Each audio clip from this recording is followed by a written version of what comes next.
You know what I love about this? You could never tell they were rich. It's all so classy and understated. I'll make it up to you later. Make it up to me now. Let's find a room. They must have a few. You're so bad.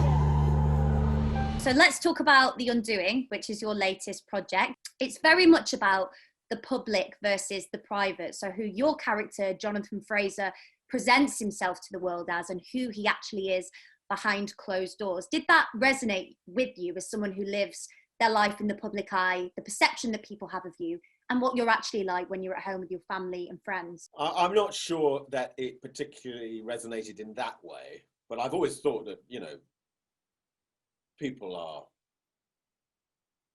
much more complicated than they seem on the outside, and that when people talk about someone's personality, it's kind of a nonsense, because I think we're all about 7 personalities, and they can be really, really dramatically different within the same human being. And this is the first time, incredibly, that you've worked with Nicole Kidman. You were both in the Paddington franchise, but never together on screen. What was that like? Because together it's magic when we watch you on screen, but what was it like when the cameras stopped rolling? Was a lifelong friendship born between the pair of you?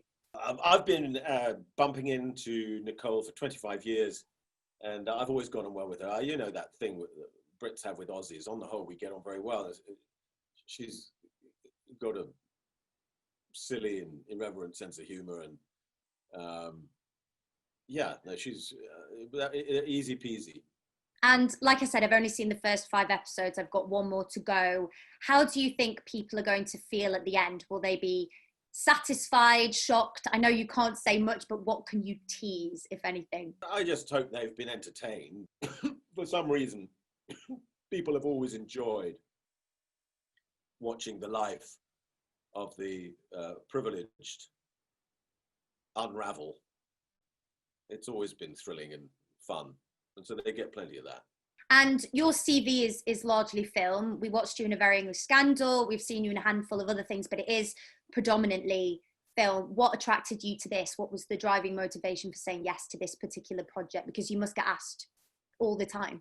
Well, this actually, yes, it's television, but it's very close to being a film.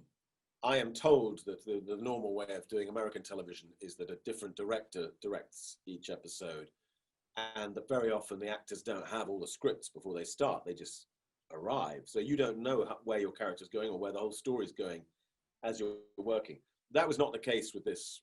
We had all 6 scripts, and Susanna Bier directed them all. So it was really like a 6-hour movie. And I was just interested why your character is a Brit and not American. Was that in the script? Was that something that was decided later on in the process? How did that come about? No, I read him as American, and then I did toy with the idea of playing him American, but in the end decided he might as well be a Brit. I mean, I think there's a certain number of British doctors working in New York, and I thought, well, maybe that it might even help, because in episode 1 we have to think, oh, he's just, he's so wonderful, and he's charming as well as saving kids' lives and all that. And I reckoned I could do that better as a Brit than as an American. And obviously a murder has happened. It's a thriller, it's a whodunit, but it's exploring themes about the rich and the powerful, those who use their status and their finances to get what they want and crush people who get in their way, essentially.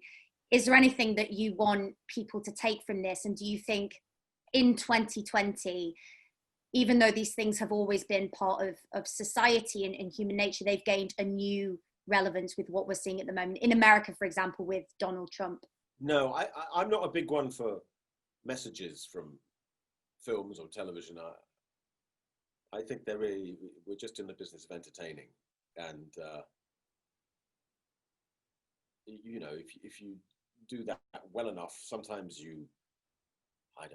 there's a certain enjoyment to be had from just holding a mirror up to how life really is. Nothing more than that.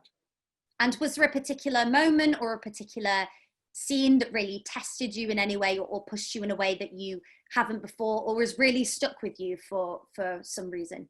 Well, there's quite a lot of heavy emotional stuff for me to do.